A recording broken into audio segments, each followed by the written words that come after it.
नमस्कार, मी कृषी विज्ञान केंद्र पोखर्णी नांदेड येथून प्राध्यापक संदीप जायवाळे आलोय. आज आपण श्री उत्तमराव भोसले शेतीनिष्ठ पुरस्कार शेतकरी राहणार शेंबोली या ठिकाणी यांच्या शेतावर आलोय आणि यांनी जे काही दरवर्षी केळी लागवड करतात आणि विशेष उत्पादन त्याच्यामधून काढतात.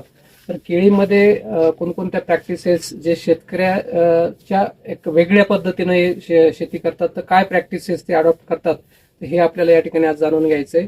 तर मी त्यांना अशी विनंती करतो की आपला परिचय आणि आपण काय केळीमध्ये काय करतो, याच्यामध्ये उत्पादन काढण्याच्या दृष्टिकोनातून काय काय प्रॅक्टिसेस आपण अडॉप्ट करतो त्या ठिकाणी हे आम्हाला माहिती द्या. मी उत्तमराव शंकरराव भोसले, राहणार शेंबोली. मी केळीची लागवड केली आहे. टिश्यू कल्चर रोप लावलेला आहे. दरवर्षी एक वर्ष गॅप करून कंपोस्ट खताची शेतीत 4 ट्रॉली एकर 4 ट्रॉली या प्रकारचे टाकतो. आणि बाकी नवीन प्रकारचे रोप, बुरशीनाशक, बेणी प्रक्रिया हे सर्व करतो. त्याच्यामुळे हे केळीचं पीक असं आहे आमचं. बरं, हे पानं काढले पाहिजेत की असेच पानं काढल्याच्या नंतर झाड वागतं म्हणजे मोडतं. बरोबर. त्याच्यामुळे आम्ही पानं काढत नाही. बरोबर.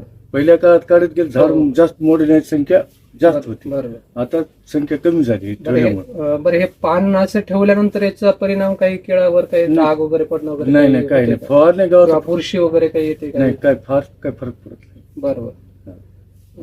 अजून याच्यात वेगळं काही करता का तुम्ही, म्हणजे शेतकऱ्याच्या विशेष जेणेकरून तुम्हाला उत्पादन चांगलं येते? नाही, आता आम्ही काय केलं, रासायनिक सोबत एक कोंबडी खत मिळते. बरोबर. त्याची एक टाकणी 2 वर्षामध्ये सुरुवात केली. म्हणजे एकरी म्हणजे 1000 केळं 10 टाकतात.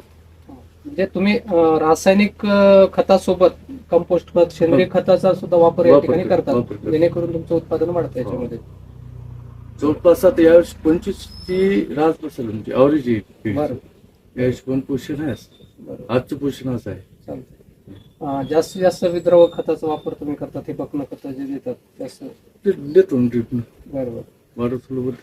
बाकी काही जैविकचा वापर वगैरे काही करता याच्यामध्ये? जैविक विद्यापीठात हे आणून सोडता बायोमिक्स वगैरे असं ट्रायकोडर्मा मेटारायझम वगैरे 1-2 वेळेस सोडतो मध्ये. बरोबर. ते सोडल्याचे रासायनिक देता येत नाही. 8 दिवसाचा गॅप अगोदर नंतर पीक असं असतं. बरोबर. ते सोडतो वर्षात 2 पिका, एका पिकाला 2 वेळेस सोडतो.